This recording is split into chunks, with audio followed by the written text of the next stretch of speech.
আসসালামু আলাইকুম। ইসমত মিলি আমন্ত্রণ জানাচ্ছি এনটিভির মধ্যাহ্নের খবরে।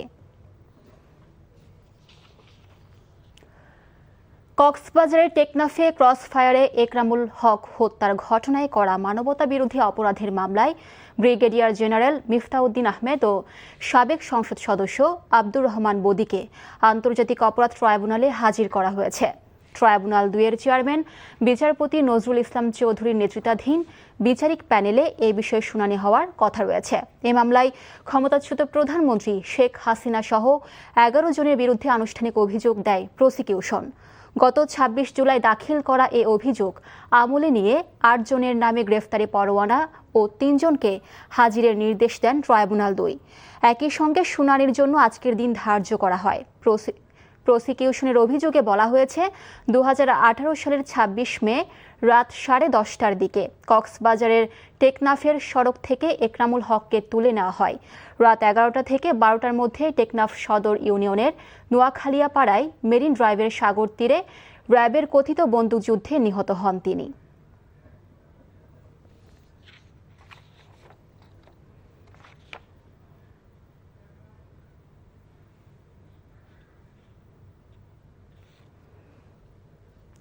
এই মুহূর্তে ট্রাইব্যুনালে আছেন স্পেশাল করেসপন্ডেন্ট হাসান জাবেদ। চলে যাচ্ছি তার কাছে। জাবেদ, একরাম হত্যা মামলায় আদালতের আজকের কার্যক্রম নিয়ে আর কি তথ্য আছে আমাদের জানাবেন।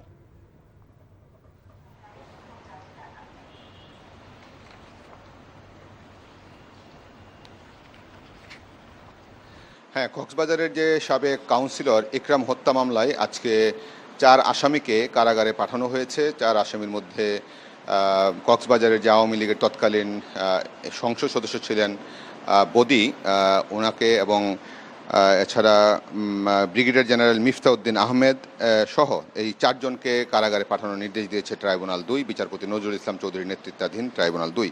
এবং এই মামলায় শেখ হাসিনা সহ পলাতক যে আরও ৭ আসামি তাদেরকে আত্মসমর্পণের জন্য পত্রিকায় বিজ্ঞপ্তি প্রকাশেরও নির্দেশ দেওয়া হয়েছে।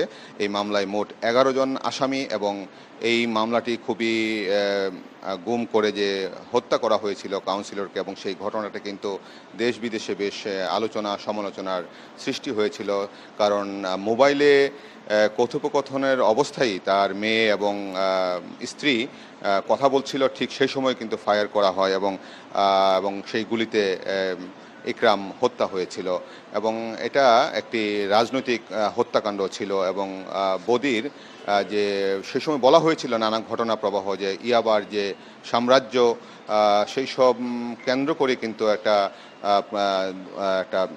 গ্যাঞ্জাম চলছিল উভয়ের মধ্যে, এবং সেই ক্ষেত্রে তাকে হত্যার পরিকল্পনা করা হয়েছিল। এবং সেখানে সেনাবাহিনীর কিছু সদস্য কিন্তু সেটাই জড়িত ছিল। এবং ইতিমধ্যে মিফতাউদ্দিনের নাম এসেছে এবং তাকেও কিন্তু এই মামলায় গ্রেফতার করা হয়েছে।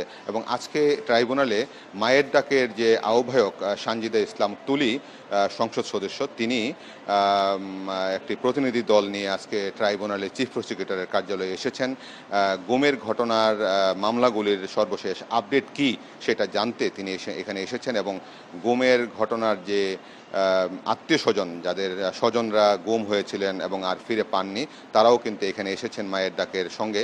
এবং চিফ প্রসিকিউটর এখন কথা বলবেন এবং এগুলির মামলাগুলির বা যে চলছে, তদন্ত চলছে, সেগুলির আপডেট কি তাদেরকে জানাচ্ছেন এবং আমাদেরকেও হয়তো সেগুলির তথ্যপত্র জানাবেন। জানানোর পর আমরা সেগুলির আপডেটও জানাতে পারবো। এই ছিল সর্বশেষ ট্রাইব্যুনালের। জানছিলাম একরাম হত্যা মামলার খবর। মাগুরায় ৮ বছরের শিশু আসিয়াকে ধর্ষণ ও হত্যা মামলায় হাইকোর্টের রায় পিছিয়ে ৩১ আগস্ট সোমবার দিন ধার্য করা হয়েছে। বিচারপতি ভীষ্মদেব চক্রবর্তী ও বিচারপতি KM রাশিদুজ্জামান রাজার হাইকোর্ট বেঞ্চ আজ এই আদেশ দেন। গতকাল আপিলের শুনানি শেষ হলে রায়ের জন্য আজ দিন নির্ধারণ করেছিল আদালত। পরে সকালে রায়ের তারিখ পিছিয়ে দেওয়া হয়। এই মামলায় আপিলের শুনানি শুরু হয় গত ১১ আগস্ট থেকে। মাগুরা শহরে বোনের বাড়িতে বেড়াতে গিয়ে গত বছরের ৫ মার্চ রাতে ধর্ষণের শিকার হয় ৮ বছরের শিশু আসিয়া। বোনের শ্বশুর হিটু শেখ শিশুটিকে ধর্ষণের পর হত্যারও চেষ্টা চালায়। ৮ দিন হাসপাতালে অচেতন থাকার পরও ১৩ মার্চ ঢাকার সম্মিলিত সামরিক হাসপাতালে মৃত্যু হয় আসিয়ার। এ ঘটনায় শিশুটির মা বাদী হয়ে হিটু শেখ সহ 4 জনের বিরুদ্ধে মামলা করেন। গত বছরের 23 এপ্রিল শুরু হয়ে মাত্র 13 কার্যদিবসে আলোচিত এই মামলার বিচার শেষ হয়। পরে 17 মে মাগুরার নারী ও শিশু নির্যাতন দমন ট্রাইব্যুনালের বিচারক এম জাহিদ হাসান এই মামলার রায় দেন। রায়ে প্রধান আসামি হিটু শেখকে মৃত্যুদণ্ড এবং নিহত আসিয়ার বোনের স্বামী সজীব শেখ, বোনের দেবর ও শাশুড়িকে খালাস দেয়। 9 বছর আগে মিয়ানমারের সেনাবাহিনীর হত্যা নির্যাতন থেকে প্রাণ বাঁচাতে সীমান্ত পেরিয়ে বাংলাদেশে আছড়ে পড়েছিল রোহিঙ্গাদের ঢল। তারপর কেটে গেছে 9 বছর। এই দীর্ঘ সময়ে কক্সবাজারের পাহাড়ে গড়ে উঠেছে বিশাল এক জনপদ। মানবিকতার দায়ে দেওয়া আশ্রয় এখন বাংলাদেশের জন্য হয়ে উঠেছে অর্থনীতি, পরিবেশ ও নিরাপত্তার বড় চাপ। কমছে আন্তর্জাতিক সহায়তা, বাড়ছে ক্যাম্পের ভেতরের নানা ঝুঁকি। অথচ প্রত্যাবাসনের পথও খুলছে না। 9 বছর পর রোহিঙ্গাদের জীবন কোন পথে, আর কেন বারবার উদ্যোগের পরও ফিরতে পারছে না তারা? এই প্রশ্নগুলোর উত্তর খুঁজছেন নাহিদ প্রিন্স। 9 বছর ধরে এই পাহাড়ে সকাল আসে, দিন গড়ায়, কিন্তু বদলায় না জীবনের চিত্র। মিয়ানমারের সহিংসতা থেকে বাঁচতে সীমান্ত পেরিয়ে উখিয়া টেকনাফে আশ্রয় নেয় লাখো লাখো রোহিঙ্গা। সেদিনের অস্থায়ী আশ্রয় আজ দীর্ঘস্থায়ী বাস্তবে রূপ নিয়েছে। প্রায় 12 লাখ মানুষের এই জনপদে কেউ এসেছিল শিশু হয়ে, সে আজ তরুণ, আর কোলে আসা শিশুটি এখন কিশোর। বয়স বদলেছে প্রজন্ম, কিন্তু বদলায়নি মূল প্রশ্ন, কবে ফিরবেন তারা? 17 সালের পর থেকে যারা আসছে তাদেরকে তারা নেবেন, কিন্তু আমরা তার আগে যারা আসছি তাদেরকে কি কথা বলবো না? তারা নেবেন কি নেবেন এটা তো ভিন্ন কথা, কিন্তু আমাদের কাছে যে হিসাবটা আছে সেটা তো আমাদেরকে বলতে হবে। এবং এর মধ্যে শিশু জন্মগ্রহণ করেছে, 2023 সাল থেকে আবার আসা শুরু হয়েছে, এখানে 1.5 লাখের মতো এসেছে, সব মিলিয়ে 12 লাখের উপরে আমাদের ভেরিফাইড ডেটা আছে। মিয়ানমারে এখনও তৈরি হয়নি নিরাপদ পরিবেশ। সাম্প্রতিক আলোচনায় মিয়ানমারের পক্ষ থেকেও নিরাপত্তা পরিস্থিতিকে প্রত্যাবাসনের প্রধান শর্ত হিসেবে সামনে আনা হয়েছে। ফলে কূটনৈতিক টেবিলে আলোচনা থাকলেও বাস্তবে কাটেনি স্থবিরতা। সংকট কেবল ক্যাম্পেই সীমাবদ্ধ নেই। হাজার হাজার একর বনভূমি ও পাহাড় কেটে গড়ে ওঠা বসতির কারণে চরম পরিবেশগত হুমকিতে পড়েছে পুরো কক্সবাজার অঞ্চল। প্রতি বর্ষায় পাহাড় ধস ও বন্যার চরম ঝুঁকিতে থাকে এসব এলাকা। আমাদের সরকারের জন্য বড় সমস্যা হচ্ছে আইন শৃঙ্খলা রক্ষা করা, কারণ এটার জন্য কোনো সেক্টর নেই, কোনো ইউএন এজেন্সি নেই, কোনো এনজিও নেই। এই কাজটা solely বাংলাদেশ গভর্নমেন্টকে করতে হয়। যাদের আসলে মানসিক অবস্থা সুস্থ নয়, অনেকেই ট্রমেটিক, তো তাদেরকে ক্যাম্পের ভিতরে শান্তিপূর্ণভাবে রাখা এটি একটি বড় চ্যালেঞ্জ আমাদের জন্য। 9 বছর আগে তারা এসেছিল বাঁচতে, 9 বছর পরও তারা অপেক্ষা করছে ফিরে যাওয়ার জন্য। কিন্তু সেই ফেরা যেন শুধু সীমান্ত পেরোনো নয়, প্রয়োজন নিরাপত্তা, প্রয়োজন নাগরিক অধিকার, প্রয়োজন মর্যাদা।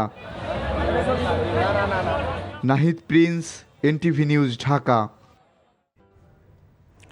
চট্টগ্রাম বিশ্ববিদ্যালয়ের দীর্ঘদিনের পরিবহন সংকট নিরসনে 10টি নতুন বাস উপহার দিচ্ছে জসিমউদ্দিন ফাউন্ডেশন। এর মধ্যে শিক্ষার্থীদের জন্য থাকছে 8টি এবং শিক্ষকদের জন্য 2টি বাস। উপাচার্যের দপ্তরে বিশ্ববিদ্যালয় প্রশাসন ও জসিমউদ্দিন ফাউন্ডেশনের মধ্যে এই বিষয়ে দ্বিপাক্ষিক চুক্তি স্বাক্ষরিত হয়। চুক্তিতে জসিমউদ্দিন ফাউন্ডেশনের চেয়ারম্যান আলহাজ মোহাম্মদ জসিমউদ্দিন এবং বিশ্ববিদ্যালয়ের রেজিস্ট্রার মোহাম্মদ হাসান মিয়া স্বাক্ষর করেন। চুক্তি অনুযায়ী শিক্ষার্থীদের জন্য বরাদ্দ 8টি বাসের মধ্যে ছাত্রদের জন্য 4টি এবং ছাত্রীদের জন্য 4টি বাস দেওয়া হবে। বাকি 2টি বাস ব্যবহার করবেন বিশ্ববিদ্যালয়ের শিক্ষকরা। ফাউন্ডেশনের এই উদ্যোগকে স্বাগত জানিয়েছেন উপাচার্য প্রফেসর ডক্টর মোহাম্মদ আল ফুরকান।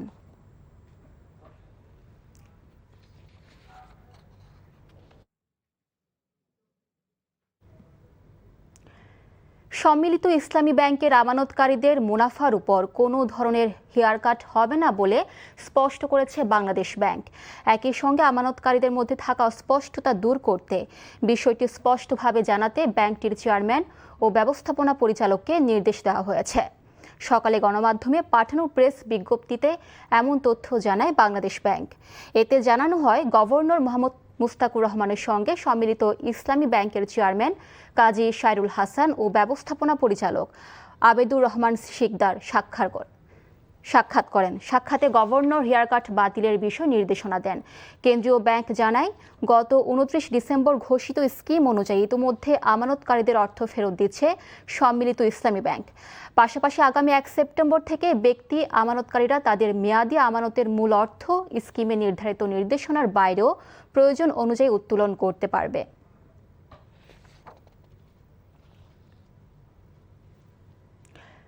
ফরিদপুরের সদরপুর এবং সদর উপজেলার অন্তত 15টি গ্রাম পদ্মা নদী ও আড়িয়াল খাঁ নদের তীব্র ভাঙনের কবলে পড়েছে। প্রতিদিনই নদীগর্ভে বিলীন হয়ে যাচ্ছে পাকা সড়ক, বসতভিটা ও ফসলি জমি। ভিটেমাটি হারানোর আতঙ্কে অনেক পরিবার নিজেদের ঘরবাড়ি নিরাপদ স্থানে সরিয়ে নিচ্ছে। ফরিদপুর থেকে সঞ্জীব দাসের পাঠানো রিপোর্ট। ফরিদপুরের সদর উপজেলার সর্বশেষ ইউনিয়ন চর মানাইয়ের আফসারডাঙ্গি এলাকায় আড়িয়াল খাঁ নদের ভাঙন তীব্র আকার ধারণ করেছে। ইতিমধ্যে 3টি মসজিদ, স্কুল, কবরস্থান, হাজার হাজার বিঘা কৃষিজমি সহ নানা স্থাপনা নদীগর্ভে বিলীন হয়ে গেছে। স্থানীয়দের আশঙ্কা ভাঙনের মুখে পড়তে পারে ঢাকা ভাঙ্গা মহাসড়কও। এছাড়া পদ্মা নদীর ভাঙনে কয়েকটি গ্রাম এবং আড়িয়াল খাঁ নদের ভাঙনে চন্দ্রপাড়া, চর বলাশিয়া ও মুন্সিরচর এলাকা ব্যাপকভাবে ক্ষতিগ্রস্ত হয়েছে।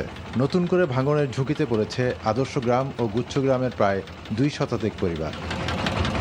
অন্যদিকে ঢেউখালী ইউনিয়নের চর বলাশিয়া গ্রামে আড়িয়াল খাঁ নদের গ্রাসে ইতিমধ্যে প্রায় অর্ধশতাধিক বসতঘর বিলীন হয়েছে। আমাকে মনে করেন এই বাড়িঘর 7 বার মনে করেন ভাঙ্গা হয়ে গেছে। মানে ফিরে যে ভাঙে আমরা যে কই যে দাঁড়াবো সেই জায়গাটা আমাকে নাই। নদীতে যদি স্থায়ী বাঁধের ব্যবস্থা না করা হয় এই গ্রামটি অস্থিরে বিলীন হয়ে যাবে। এখানে ভাঙলে আমরা উদ্বাস্ত হয়ে যাব। এখন আমাদের বাড়ি করার মতো কোনো জায়গা জমিন কিছু নাই, আবার যা ছিল সবই নদীর মধ্যে। স্থানীয় সংসদ সদস্য ও পানি উন্নয়ন বোর্ডের কর্মকর্তারা জানিয়েছেন, এই ব্যাপারে কার্যকর ব্যবস্থা নেওয়া হবে এবং ভাঙন রোধে কাজ শুরু হয়েছে। এটা একটা স্থায়ী সমাধান দরকার। সেজন্য পদ্মা এবং আড়িয়াল খাঁ দুইটা নদীতেই একটা সমন্বিত সমীক্ষা প্রকল্প আমাদের সম্পন্ন হয়েছে। বিশেষ করে আকটরচর ইউনিয়নের শয়তানখালী এবং পিয়াজখালী বাজার এলাকায় ভাঙন থেকে রক্ষার্থে সমীক্ষার আলোকে আমরা প্রকল্প প্রণয়নের কাজ প্রায় শেষ দিকে নিয়ে আসছি। বৃহত্তর পরিসরে পার্মানেন্টলি কি কাজ করা যায় নদী ভাঙনের বিরুদ্ধে চর প্রদূষণের একটা প্রকল্প বাস্তবায়নাধীন আছে সবুল্লা সিংদের দাগি থেকে হাজীগঞ্জ এলাকায়।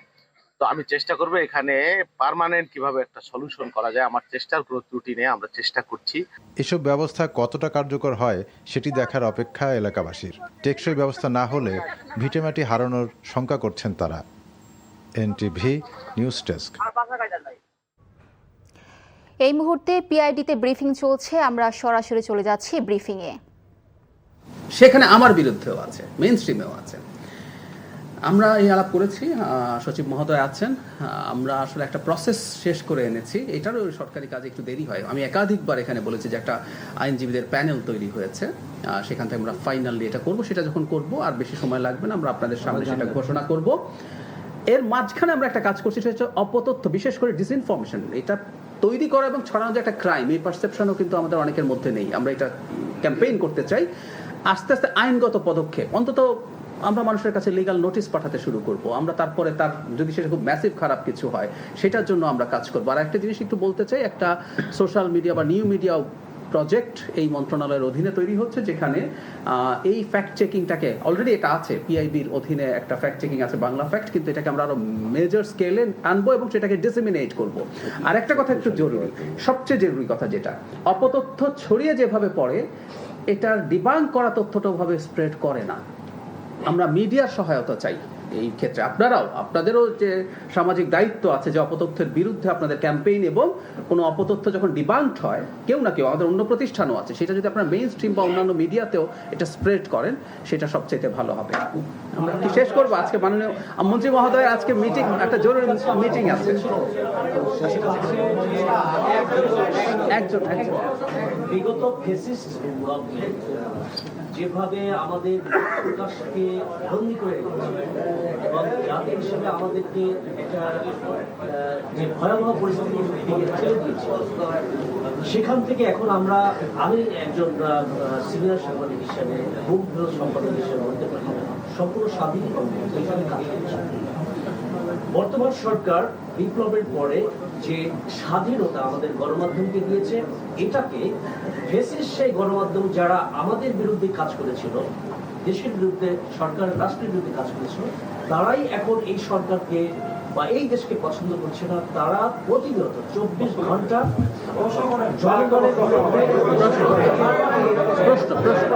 মত প্রকাশকে আবার সরকারকে বোঝায়। তো এই ক্ষেত্রে এই ফেসিস্ট গণমাধ্যমের বিরুদ্ধে কি ধরনের ব্যবস্থা আপনার মনে হয়? আপনার প্রশ্নটা সহজ হলো, ফ্যাসিস্ট গণমাধ্যমের বিরুদ্ধে আমরা কি করব? দেখুন, আমি আপনাকে একটা কথা বলি, ফ্যাসিস্ট গণমাধ্যমকে আমি ইন্টেলেকচুয়ালি ফ্যাসিজমের সাথে তুলনা করি। ওই ইন্টেলেকচুয়াল চিন্তা চেতনায় যদি কেউ ফ্যাসিজমকে সাপোর্ট করে, প্রমোট করে, সেই জিনিসটাকে তো আসলে আমরা সামাজিকভাবে ধিক্কার জানানো ছাড়া কিছু করতে পারি না। আপনি যদি এখন চিন্তিত নিজের মনের মধ্যে কোনো স্বৈরাচারকে ভালোবাসেন এবং মাঝে মাঝে আপনার স্ট্যাটাসে সেটা প্রতিফলিত হয়, তাহলে তো আসলে আপনার দৈন্যতা ছাড়া আর কিছুই না। তো আমরা তাদেরকে সামাজিকভাবে বয়কট করা ছাড়া, বা এই যে আমরা এখানে বলছি, আমরা সবাই জানি কারা এগুলি করছেন, সো এই জিনিসটাই অ্যাকচুয়ালি এইটা। আদারওয়াইজ তো আমাদের ওই ব্যালেন্সটা ড্র করতে হয় যে আপনার দুই একটা কথা আমার বিরুদ্ধে গেলে যে সঙ্গে সঙ্গে আপনি একদম আমাকে ধ্বংস করে ফেলছেন, সেটাও না। সো ওই ব্যালেন্স আমাদের মাথায় রাখতে হবে যে ফ্রি জার্নালিজম কোনটা আর অ্যাকচুয়ালি ফ্যাসিজম কোনটা। But the good part is আমরা সবাই জানি যে কারা কোন ভূমিকায় ছিল, এখন আমরা ফেসবুকের পাতায় দেখি। বাট ইনশাল্লাহ আমরা মাথায় রাখবো যে আমরা যখন বুঝবো যে এটা ম্যাচিউরড হয়ে যে আসলেই যে তারা রাষ্ট্রবিরোধী কোনো কাজ যখন করছে, তখন ইনশাল্লাহ law will take its own course. But সত্যি কথা বলতে, ইন্টেলেকচুয়াল ফ্যাসিজমের জন্য সামাজিকভাবে আমরা তাদেরকে ধিক্কার করবো, এবং আমরা তারা বাংলাদেশ বা মুক্ত বাংলাদেশ বা নতুন স্বাধীন বাংলাদেশের এই চেতনায় বিশ্বাস করে না, সুতরাং তারা তাদের মতো থাকবে। সেটাই আমার মনে হয় তাদের জন্য সবচেয়ে বড় বিচার। এতক্ষণ দেখছিলাম পিআইডিতে অনুষ্ঠিত তথ্য মন্ত্রণালয়ের ব্রিফিং। দর্শক, আন্তর্জাতিক ট্রাইব্যুনালের ব্রিফিং চলছে, আমরা সরাসরি চলে যাচ্ছি ব্রিফিংয়ে।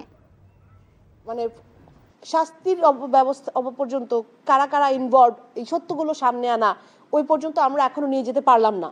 তো এইখানে আমরা আমাদের কথাটা এতটুকু এখনো কতটুকু এসছে, এই কনভারসেশনগুলোই আমরা এখন দেখবো, ইনভেস্টিগেশন কতটুকু গেছে বা আমাদের কাছে আরও কী কী তথ্য উপাত্ত এসছে। কিছু কিছু জায়গায় যারা আসামি অ্যালিগেশন যাদের এগেনস্টে আপনারা জানেন বিভিন্ন বাহিনীর যারা ছিল, সেই তারা কিন্তু কিছু কিছু জায়গায় একদম কমন। যেমন আপনি যদি ধরেন জিয়াউল হাসান বিগত এক যুগের সময় পুরাটা সময়টাতে যেখানেই বলপূর্বক গুম হয়েছে বা বিচার বহির্ভূত হত্যার শিকার হয়েছে সেখানে কিন্তু ছিলেন। ইন্ডিভিজুয়াল যে কোনো র্যাব ইউনিট যেখানে কাজ করেছে সেখানে তৎকালীন যারা কর্মরত ছিলেন সেই মানুষগুলোকে যদি ধরা হয়, দেখা যায় যে অনেকগুলো কেস কিন্তু একটা ইয়েতে পড়ে যাচ্ছে, ইনভেস্টিগেশনে পড়ে যাচ্ছে। তো আমাদের চাওয়াটা, এটা খুব হতাশাজনক আমি বলবো, বাট তারপরেও অভ্যুত্থানের আগে আমরা মনে করতাম যে স্বৈরাচারের সরকার ছিল, এই জন্য ইনভেস্টিগেশন হয় নাই। বাট পরবর্তী সময়ে যে ইন্টারিম সময় যে সময়টা নষ্ট হলো 1 বছর 3 মাস, এইটার জবাবদিহি করার জায়গায় কেউ নাই। আরেকটা যেটা, এখন যে কেসগুলোকে ধরে নিয়ে তুলে আনার জন্য ইনভেস্টিগেশনের সাথে প্রসিকিউশন টিমের যে কোঅর্ডিনেশনটা দরকার, আমরা সেটাকে খুব অতি সত্বর চাচ্ছি, এইটা চাচ্ছি। পাশাপাশি আসলে এটা অনেক বড় একটা ট্রমা। আমার মনে হয় বিচার বহির্ভূত হতো মৃত্যুর থেকেও গুমটা খুব ভয়ানকভাবে একটা চরম মানবাধিকার লঙ্ঘন, এবং এই ট্রমাটা যে পোস্ট জেনারেশন ট্রমা থেকে আসলে মানুষ বের হতে পারে না, কারণ এক একটা মানুষ গুম হয়নি, এক একটা পরিবার আসলে ধ্বংসের মুখে আছে এখন। দর্শক, এতক্ষণ শুনছিলাম ব্রিফিং এর অংশ বিশেষ। এ ছিল মধ্যাহ্নের খবরে। 2টায় দুপুরের খবর দেখার আমন্ত্রণ রইল। ধন্যবাদ সবাইকে।